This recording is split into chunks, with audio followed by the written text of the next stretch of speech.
नमस्कार साथियों, कैसे हैं आप। मैं हूं आपका मित्र एडवोकेट अशोक चतुर्वेदी। आपके अपने legal channel Ashok legal ocean पर आपका स्वागत है। साथियों, अभी मैंने पिछले अपने वीडियो में आपको मोटर व्हीकल एक्ट से संबंधित कुछ जानकारी दी थी। मुझे उम्मीद है कि आपको ये जानकारी अच्छी लगी होगी। तो साथियों, अभी उसी कड़ी में मैं आगे आपको बताता हूँ कि जैसा मैंने बताया था कि जो नए कानून आने वाले हैं आईपीसी की जगह पे, सीआरपीसी की जगह पे, तो उनमें और इनमें सज़ा का क्या अंतर है, क्या डिफरेंस है, वो मैं आपको बताऊंगा। ये मैंने आपको पिछली वीडियो में बोला था, तो आज उसी की मैं आपको जानकारी दूंगा। साथियों, जानकारी बहुत महत्वपूर्ण है, इसलिए वीडियो को स्किप बिल्कुल नहीं करें और अंत तक वीडियो देखें ताकि आप ज़्यादा से ज़्यादा इसका जो लाभ है वो ले सकें। और साथियों, इसको जैसा मैं हमेशा बोलता हूँ कि मेरे वीडियो को सब्सक्राइब जरूर करें, बेल आइकन को दबा दें ताकि आप मेरे नए वीडियो सबसे पहले आपके पास पहुँचें, और इसको अपने यार दोस्तों को और जो भी हैं उनको शेयर करें और लाइक कर दें। साथियों, लाइक करते हैं तो मुझे थोड़ा अच्छा लगता है कि मेरे वीडियो आप लोगों को पसंद आ रहे हैं, और अगर पसंद नहीं आए तो आप उसमें कमेंट्स में लिख भी सकते हैं, तो फिर मैं उसमें और क्या, अगर कुछ आप किसी नए टॉपिक पे चाहते हैं तो आप उस पर लिखें, तो मैं ज़रूर उस पर आपको जानकारी दूंगा। और साथियों, अगर मेरे से संपर्क करना चाहते हैं तो आप उसमें दिए हुए नंबर से संपर्क कर सकते हैं। वीडियो के डिस्क्रिप्शन में सब कुछ डिटेल पूरा मेरा दिया हुआ है। तो साथियों, कल जो इसके पहले वाला वीडियो था उसमें हम आपको बता चुके थे कि वाहन कैसे मतलब छूटता है जब वहाँ पे जब्त हो जाता है और आपका केस चलता है। तो साथियों, चूँकि मैंने जब आपको बताया था कि जब ये पुलिस एफआईआर हो जाती है और पुलिस चार्जशीट लगा देती है, तो इसमें गिरफ्तारी वगैरह तो होती नहीं है, क्योंकि ये 7 साल से कम सज़ा वाले हैं केस। और कल भी मैंने बताया था कि एक जजमेंट था Ernest Kumar versus state of Bihar का 2014 का, कि जिसमें 7 साल से कम सज़ा वालों में साधारण परिस्थिति में गिरफ्तारी पर रोक है। तो उसमें लिखा भी जाता है कि इसकी वजह से गिरफ्तारी नहीं हो रही है, गिरफ्तारी नहीं की है, तो 7 साल से सज़ा कम है सारे। इसमें जितने भी, अगर मृत्यु भी कारित हो रही है तो भी उसमें 7 साल से कम है सज़ा, जैसा कि कल के वीडियो में मैंने बताया था। तो आप बिल्कुल डरे नहीं, आप गिरफ्तार नहीं होते हैं, आपको थाने से ही जमानत मिल जाती है या कोर्ट से जमानत मिल जाएगी, लेकिन आपको जेल जाने की नौबत नहीं पड़ेगी। इसमें साथियों, जब चार्जशीट लग जाती है तो ये मुकदमा अभी वर्तमान कानूनों के हिसाब से, क्योंकि 7 साल से कम सज़ा है, इसलिए जुडिशियल मजिस्ट्रेट फर्स्ट क्लास की कोर्ट में चलता है। तो आपके जो अदालत है, तो उस अदालत में अगर जुडिशियल मजिस्ट्रेट फर्स्ट क्लास से और अधिक भी हैं तो फिर वो लोकल एरिया के हिसाब से है, पुलिस से आप पता कर सकते हैं, पुलिस सब आपको बता देगी कि मेरा केस कहाँ चलेगा, कहाँ होगा, तो आप अपने केस पे फोकस कर सकते हैं। अब साथियों, बात आती है कि अभी जो नया कानून आ रहा है, वो नया कानून में ये जो धाराएँ मैंने बताई, उसकी एक एक करके मैं बहुत आपको जल्दी से बता देता हूँ। जैसे आईपीसी में अभी धारा है 279। अब वो 279 क्या है, जब मैंने बताया था कि उतावलेपन में गाड़ी चलाना, लापरवाही पूर्वक गाड़ी चलाकर लोगों की जान खतरे में डालना, तो उसके लिए 6 माह की सज़ा और 1000 रुपया जुर्माना था। अभी जो नया कानून आने वाला है, भारतीय न्याय संहिता, जो कि आईपीसी को रिप्लेस कर देगा, आईपीसी ख़त्म हो जाएगी और भारतीय न्याय संहिता 2023 आएगी, तो उसमें भी धारा यही रहेगी 279 जो कि आईपीसी में है, और उसमें सज़ा और जुर्माना ही सेम रखा हुआ है, मतलब 6 महीने का और 1000 रुपया।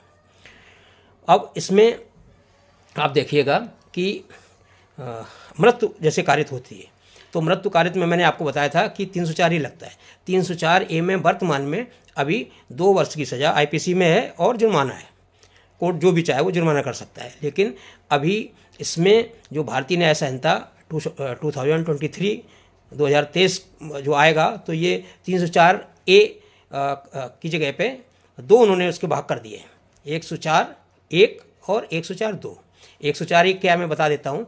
104(1) में अगर आप लापरवाही पूर्वक, उतावला पूर्वक कोई एक्सीडेंट करते हैं और वाहन से किसी की मृत्यु कारित कर देते हैं, तो पहले थी सज़ा 2 साल की, आप नोट करिए, पहले थी सज़ा 2 साल की, और अभी इन्होंने 7 साल की सज़ा कर दी है, मतलब 2 साल से बढ़ा के एकदम 7 साल कर दिए, तो 7 साल की सज़ा इसमें कर दी है।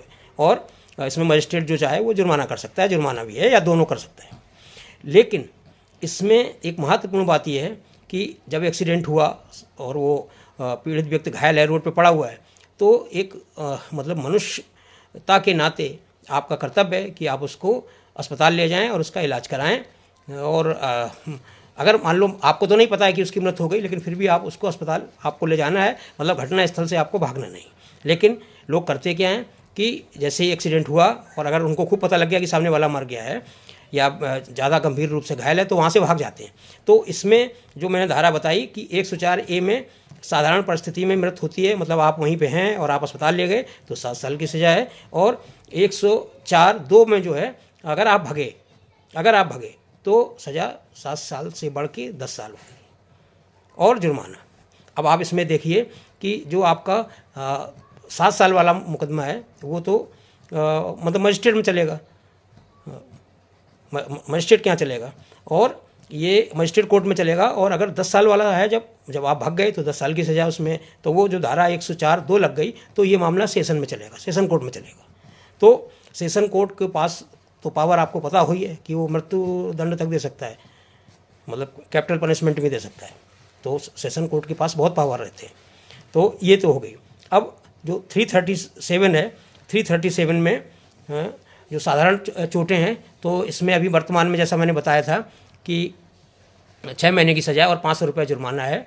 अब इसमें ये कब है, साधारण चोटें आपने कारित की हैं, मतलब आपके द्वारा किसी को टक्कर मारी गई है, एक्सीडेंट किया गया है और उसको साधारण चोटें आई हैं तो उसको इसमें 337 में 6 महीने की सज़ा और इसमें 500 रुपये जुर्माना है।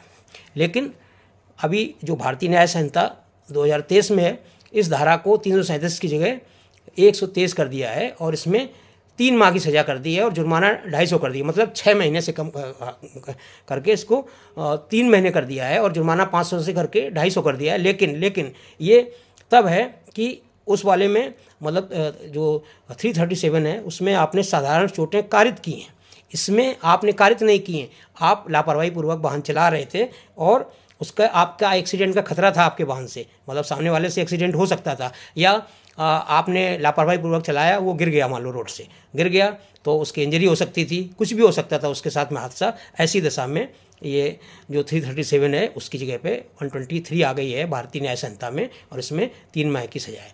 और इन्होंने क्या किया है नए वाले कानून में कि 337 और 338 जो थी, मतलब गंभीर चोट के लिए और साधारण चोट के लिए, इन दोनों को पहले तो था 337 में कि जब घोर मतलब अगर उपपति है, मतलब सीरियस इंजरी है तो 2 साल की सज़ा और 1000 रुपये जुर्माना है। तो इन्होंने इसको 2 इसके भाग कर दिए हैं, 123A और 123B।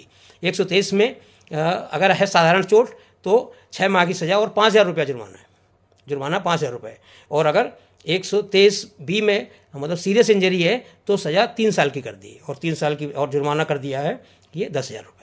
तो जो अभी नया वाला कानून आने वाला है, लागू नहीं हुआ है, लेकिन जब लागू हो जाएगा तो जो मैंने जैसा बताया आपको वो कानून रिप्लेस होकर पुराना वाला IPC से और ये वाला कानून लागू हो जाएगा। तो मेरा जो उद्देश्य था वो आपको मतलब जानकारी प्रदान करना था कि आप लोग इन सब चीज़ों से अवेयर रहें, क्योंकि रोज़मर्रा की ज़िंदगी में हम लोग वाहन लेके निकलते हैं। मेरी आपसे हाथ जोड़कर गुजारिश है कि कृपया सुरक्षित चलें और सामने वाले को भी सुरक्षित रखें, खुद को भी सुरक्षित रखें। जान है तो जहान है। और आज के लिए इस वीडियो में इतना ही, फिर एक नई जानकारी के साथ उपस्थित होंगे। तब तक के लिए जय हिंद,